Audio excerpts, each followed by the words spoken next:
وہ بھی ایک یہ فرانس کے ایک پادری تھے، بعد میں یہ فزیشین بنے تھے. انہوں نے یہ نوٹس کیا تھا کہ جب بخار ہوتا ہے نا جو، اس کی وجہ سے آپ کی جسمانی حالتوں کے اوپر بہت زیادہ اثر ہوتا ہے. آپ کا مینٹل جو ذہنی حالت ہوتی ہے اس کے اوپر بھی اس کا اثر ہوتا ہے، اور آپ لوگوں کی ویسے جسمانی حالت جو ہوتی ہے اس کے اوپر بھی اثر ہوتا ہے. اور یہ کہتے ہیں کہ جسم ایک مشین کی طرح ہوتا ہے، اور جو روح ہوتی ہے نا وہ بالکل مائنڈ کی طرح ہی ہوتی ہے. ٹھیک ہے، مائنڈ جو ہے نا آپ لوگوں کا وہ ایک باڈی کا پارٹ ہوتا ہے. ٹھیک ہے، اس کے بعد کیبنس، یہ بھی فرانس کے فزیشین تھے، انہوں نے کہا تھا کہ جو شعور ہوتا ہے نا، یہ برین کا مین کام ہوتا ہے شعور پیدا کرنا. اور انہوں نے یہ فیکٹ جو ہے نا وہ کیا تھا انہوں نے کہ کانشیسنس کے اوپر انہوں نے جو ہے نا مختلف انہوں نے اسٹڈی کی تھی.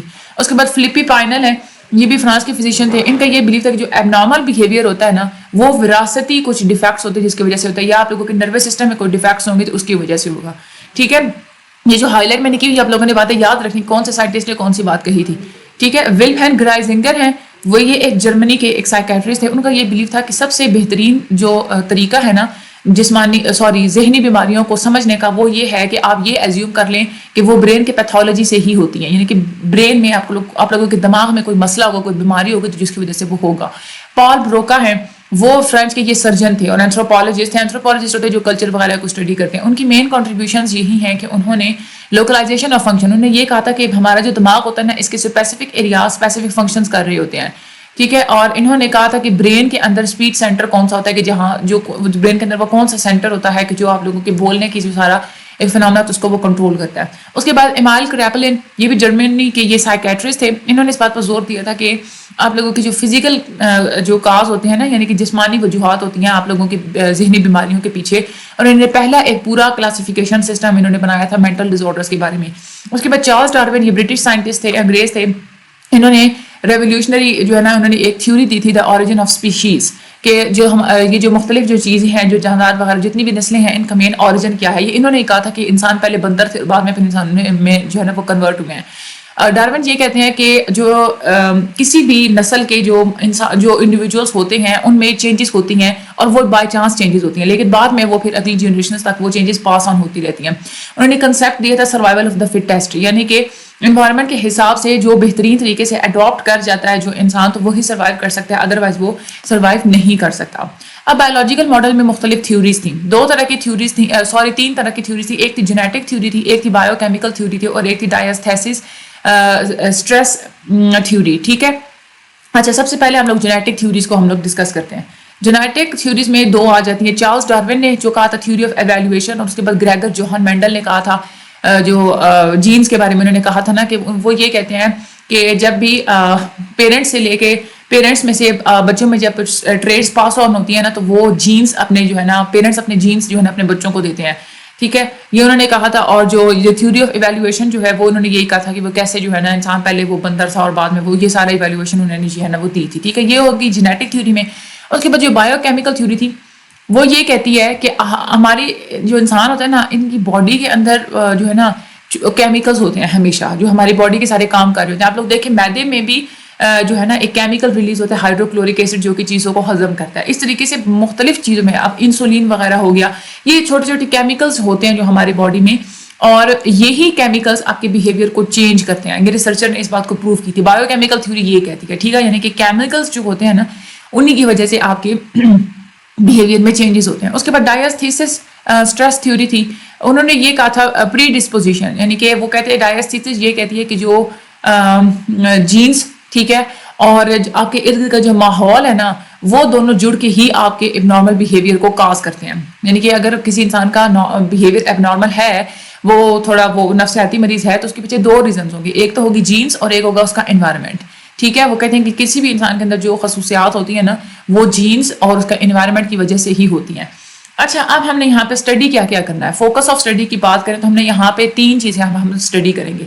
ایک ہم نے ہیریڈیٹی یعنی کہ جینز کے بارے میں، اس کے بعد ایک انڈوکرائن گلینڈز ہوتے ہیں یعنی کہ ہارمونز، اور ایک ہوتا ہے نروس سسٹم جس کو ہم لوگ نیورو ٹرانسمیٹر کہتے ہیں. ہیریڈیٹی اور جینز کے بارے میں تو ہم لوگ بات اوپر کر چکے ہیں. ڈائستھیسس اسٹریس تھیوری تو یہی کہتی ہے. ٹھیک ہے، آگے ہم لوگ دیکھتے ہیں کہ نیورو ٹرانسمیٹرز کیا ہوتے ہیں. آپ کا جو نروس سسٹم ہوتا ہے نا، یہ ایک جب اس میں مختلف قسم کے نیورونز ہوتے ہیں، تو وہ نیورونز کیا کرتے ہیں کہ انفارمیشن ایک نیورون سے دوسرے نیورون تک نا انفارمیشن ٹرانسمٹ ہوتی رہتی ہے. ٹھیک ہے، تو وہ جو ہے نا انفارمیشن جو ٹرانسفر ہوتی ہے نا وہ کیمیکلز کی فارم میں ہوتی ہے جس کو نیورو ٹرانسمیٹر کہا جاتا ہے. ٹھیک ہے، اچھا سائنیپس کیا ہوتا ہے؟ جو نیورونز ہوتے ہیں نا، دو نیورونز کے درمیان جو فاصلہ ہوتا ہے اس کو ہم لوگ سائنیپس کہتے ہیں. تو نیورون کیا کرتے ہیں کہ سائنیپس کے اندر ایک کیمیکل ریلیز کرتے ہیں جس کو کہتے ہیں نیورو ٹرانسمیٹر. نیورو ٹرانسمیٹر کی جو ایک وجود ہے نا وہ 1920 میں ہی پتہ چل گیا تھا، لیکن اس کے بارے میں پورا ایک جو ثبوت تھا نا کہ ان کا کوئی نفسیاتی بیماریوں کے ساتھ ریلیشن شپ ہے وہ 1950 میں سامنے آیا تھا. ہماری انسان کی باڈی کے اندر 50 سے زیادہ نیورو ٹرانسمیٹرز ہوتے ہیں. یہ آپ لوگوں کے ایم سی کیوز میں آتا ہے. More than 50 neurotransmitters are exist in the human body. Neurotransmitter کیا، ان کا رول کیا ہوتا ہے؟ ایک نیورو ٹرانسمیٹر اس کا نام ہوتا ہے ایسیٹائل کولائن. ٹھیک ہے، یہ نیورو ٹرانسمیٹر ہیلپ آؤٹ کرتا ہے آپ لوگوں کے جو مسلز کو کنٹرول کرنے میں، آپ کی یادداشت میں اور چیز کو یاد کرنے میں، لرننگ میں. ٹھیک ہے، اس کے بعد ڈوپامین موٹر ایکٹیویٹی کا مطلب ہوتا ہے کہ جتنی بھی آنکھ کو جھپکانا یا ہاتھ ادھر ادھر ہلانا یا پوری باڈی کو موو کرنا، اور کوآرڈینیشن یعنی کہ مختلف حصوں کو ایک کام کرنے کے لیے جو ساری چیزیں مل کے مختلف حصے مل کے کام کر رہے ہوتے ہیں نا. آپ کی آنکھیں ہیں، آپ نے کوئی چیز ڈرائنگ کرنی ہے، آپ کے ہاتھ بھی کام کریں گے، آپ کی آنکھیں بھی کام کریں گی. ٹھیک ہے، تو کوآرڈینیشن. اس کے بعد ڈوپامین ایموشنز اور میموری یعنی کہ جذبات وغیرہ جو آپ کے اندر جو کریٹ ہوتے ہیں وہ بھی ڈوپامین کی وجہ سے ہوتے ہیں، اور جو میموری ہوتی ہے نا یعنی کہ یادداشت وہ بھی اسی وجہ سے ہوتے ہیں. ایپینیفرائن جو ہے، ایپینیفرائن وہ نیورو ٹرانسمیٹر ہے جو کہ جذبات پیدا کرتا ہے، اور اسٹریس جو ہے نا وہ اسی کی وجہ سے ہوتا ہے. اس کے بعد GABA گیما امائنو بیوٹائرک ایسڈ، یہ اینگزائٹی کو یعنی کہ پریشانی کو، اس کے بعد جاگنا، اس کے بعد سیکھنا، یہ ساری چیزیں. سیروٹونن سینسری پروسیسنگ یعنی کہ جو آپ لوگ ارد گرد اپنے 5 سینسز کے تھرو آپ کچھ محسوس کرتے ہیں نا تو اس کو پھر آپ کے اندر وہ ایک پروسیس ہوتا ہے. فار ایگزامپل اگر آپ لوگ گرم چیز کو ہاتھ لگاتے ہیں تو آپ ایک دم سے ہاتھ پیچھے کھینچتے تو وہ کیا ہوا ہے کہ وہ آپ کے ٹچ کا جو ایک سینس ہے نا اس سے آپ نے وہ پرسیپٹ کیا ہے، پروسیسنگ ہوئی ہے، آپ کو پتہ چلا کہ یہ چیز جو ہے نا وہ گرم ہوتی ہے. ٹھیک ہے، اس کے بعد سونا جاگنا، اس میں بھی جو ہے نا سیروٹونن ہیلپ آؤٹ کرتا ہے. اس کے بعد ہے گلوٹامیٹ جو نیورو ٹرانسمیٹر ہوتا ہے وہ اینگزائٹی اور موڈ ان دونوں کے اوپر وہ افیکٹ کرتا ہے. ٹھیک ہے، یہ آپ لوگوں نے اچھے طریقے سے اپنے یاد کرنے ہیں. دس از ویری ویری امپورٹنٹ، صحیح کر کے ان کا رٹا لگائیں. ٹھیک ہے، آگے ہم لوگ چلتے ہیں انڈوکرائن گلینڈز. انڈوکرائن گلینڈز کیا ہوتے ہیں؟ آپ کی جو باڈی ہوتی ہے نا اس کے اندر کچھ گلینڈز ہوتے ہیں جو کہ ایک کیمیکلز کا ایک سسٹم ہوتا ہے.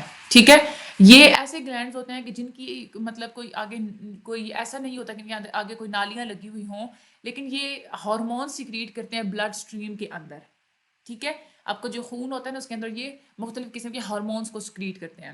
ٹھیک ہے، اب انڈوکرائن گلینڈز جو ہوتے ہیں نا وہ ان میں اگر اب نارمیلٹی ہو جائے تو اس کی وجہ سے بھی نفسیاتی پرابلمز ہوتی ہیں. جیسے تھائرائڈ گلینڈ ہوتا ہے نا، اگر اس کی سیکریشن ٹھیک نہیں ہوتی، کم سیکریشن ہوتی ہے، اس کی وجہ سے آپ اینگزائٹی کا شکار ہو جاتے ہیں. ٹھیک ہے، یعنی کہ اریٹیٹ ہونا، دوسروں سے ٹینشن فیل کرنا. اس کے بعد پیچیٹری گلینڈ ہوتا ہے، اگر اس کی سیکریشنز ٹھیک نہیں ہو رہی تو اس سے کیا ہو جاتا ہے کہ ڈپریشن ہوتا ہے، جیسے تھکاوٹ ہوتی ہے، آپ بیزار نظر آتے ہیں.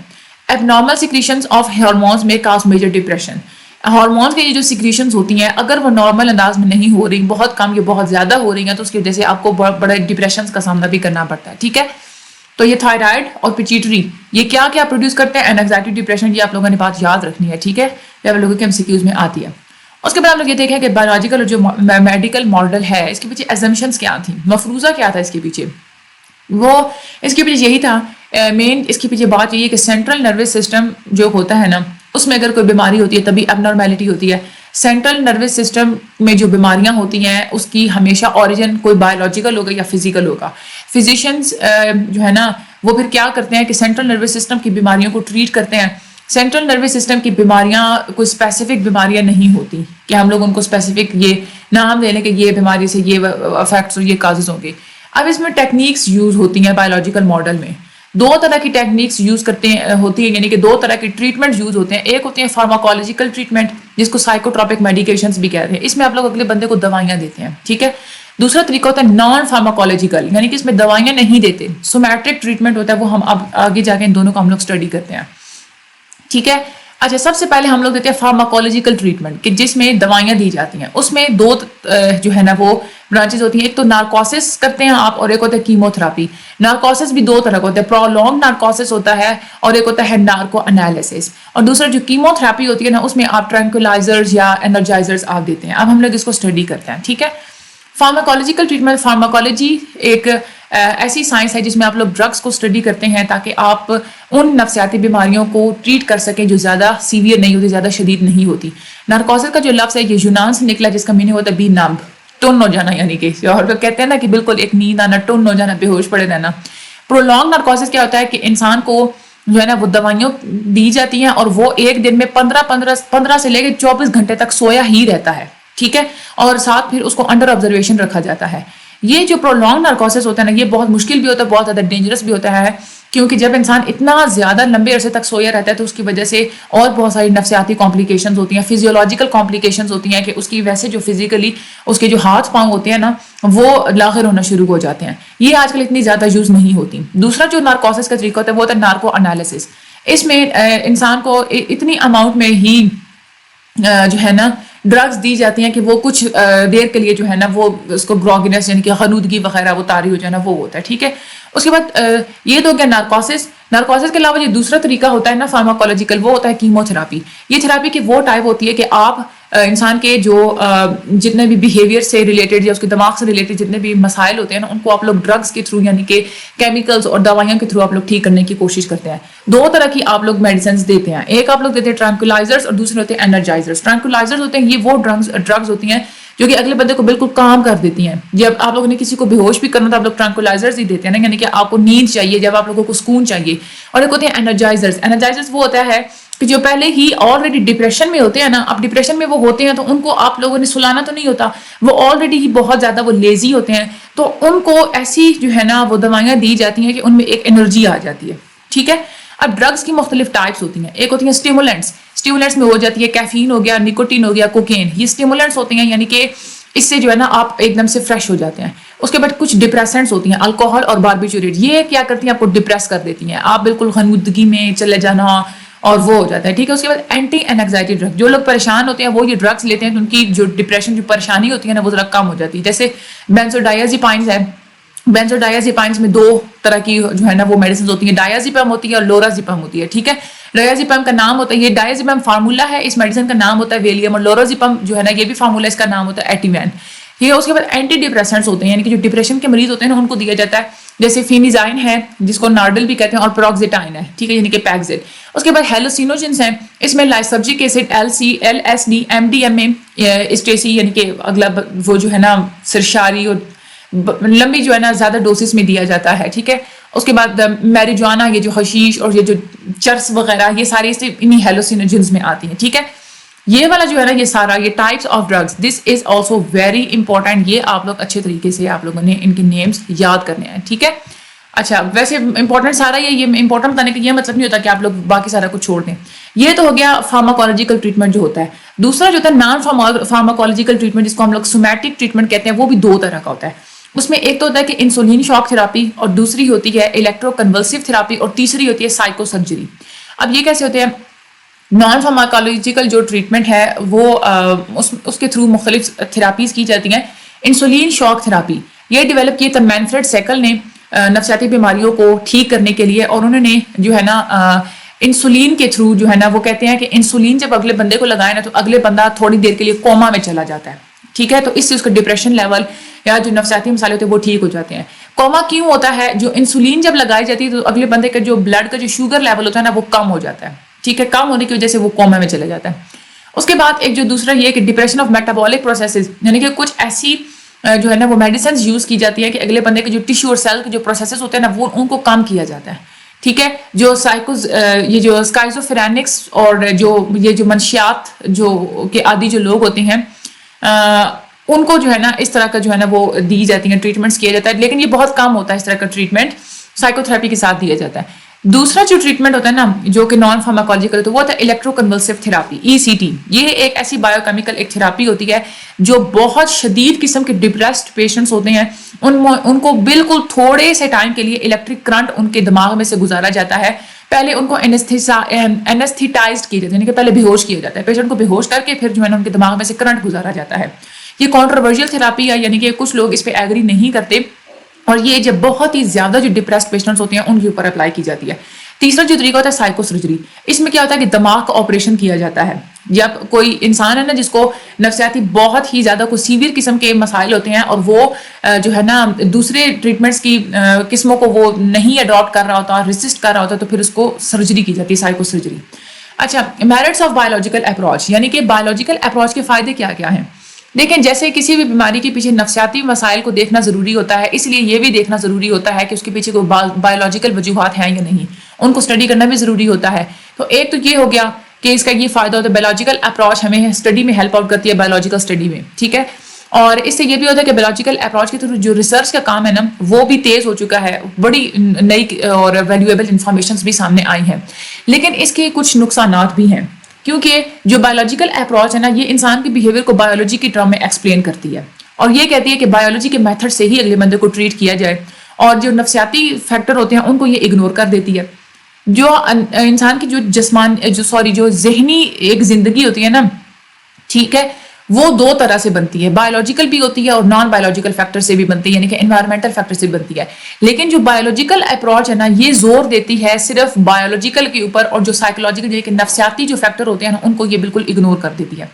اب کریٹیسزم بھی کی گئی ہے بایولوجیکل ماڈل کے اوپر نا، تنقید کی گئی ہے۔ کیوں تنقید کی گئی ہے؟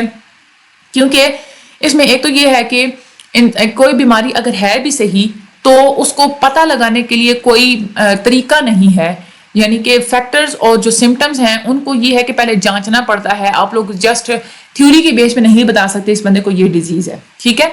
اور دوسری بات یہ کہ ایک بہت بڑا ڈفرینس ہوتا ہے آپ کی جسمانی بیماریوں کے سمٹمز میں اور ذہنی بیماریوں کے سمٹمز میں، ٹھیک ہے۔ تو بایولوجیکل ماڈل کو آپ لوگ یوز کر کے، صرف بایولوجیکل ماڈل کو یوز کر کے آپ لوگ چیزوں کو اسیس نہیں کر سکتے۔ جو انسان کی جو دماغی جو بیماریاں ہوتی ہیں نا وہ سبجیکٹیو ہوتی ہیں، یعنی کہ اس میں کیا ہوتا ہے کہ آپ کو اس کے بارے میں پوری پہلے تحقیق کرنی پڑتی ہے، پھر آپ لوگوں کو وہ کرنا پڑتا ہے، کیونکہ وہ مختلف، اس کو جانچنا آسان نہیں ہوتا۔ لیکن جو جسمانی بیماریاں ہوتی ہیں نا ان کو جاننا وہ آبجیکٹیو ہوتی ہے، جاننا آسان ہوتا ہے۔ آپ جائیں گے ڈاکٹر کو بتائیں گے مجھے نزلہ زکام ہے، فوراً سے میڈیسن لکھ دیں گے، لیکن کسی مینٹل کوئی مسئلہ ہو نا کسی کے ساتھ، وہ کہیں جائے گا تو اس کو ایک پورا اس کو جو ہے نا وہ سیناریو بتانا پڑے گا، وہ نہیں سمجھا سکتا وہ اگلی بات کو، وہ سبجیکٹیو ہوتا ہے جسٹ، وہ یعنی کہ آپ کو بڑے بڑے سینٹینسز کی فارم میں اور بڑا آپ کو الیبوریٹ کر کے اگلے بندے کو سمجھانا پڑتا ہے۔ تو یہ تین جو ہے اس کے اوپر کرٹیسزم تھے۔ اچھا، یہ ماڈلز آپ لوگوں کے بہت امپورٹنٹ ہیں، آپ لوگوں نے اس چیپٹر میں سے چھوڑنا کچھ بھی نہیں ہے، جو میں آپ لوگوں کو ہائی لائٹ کرواتی رہی ہوں اس کا آپ نے رٹا لگانا ہے، اس کے علاوہ پورے چیپٹر کو آپ نے 2 دفعہ ریڈ آؤٹ کر لینا ہے، ٹھیک ہے۔ انشاءاللہ اگلے لیکچر میں ہوگی ملاقات، تب تک دیجیے مجھے اجازت۔ آگے ہم لوگ سائیکو ڈائنامک اپروچ ہم لوگ پڑھیں گے، مجھے اپنی دعا میں یاد رکھیے کہ چینل کو سبسکرائب کر دیں، لائک کر دیں، آگے شیئر بھی کر دیں۔ ایگزام پالیسی جو ہے، ایگزام سلیبس سے ریلیٹڈ ویڈیو اپلوڈ ہو چکی ہے، اس کا جو ہے نا کارڈ بھی میں اینڈ پہ ڈسپلے کر دیتی ہوں، وہ بھی آپ سب لوگ دیکھیے گا، باقی سبجیکٹس کے بھی لیکچرز لیں۔ Thank you so much and اللہ حافظ۔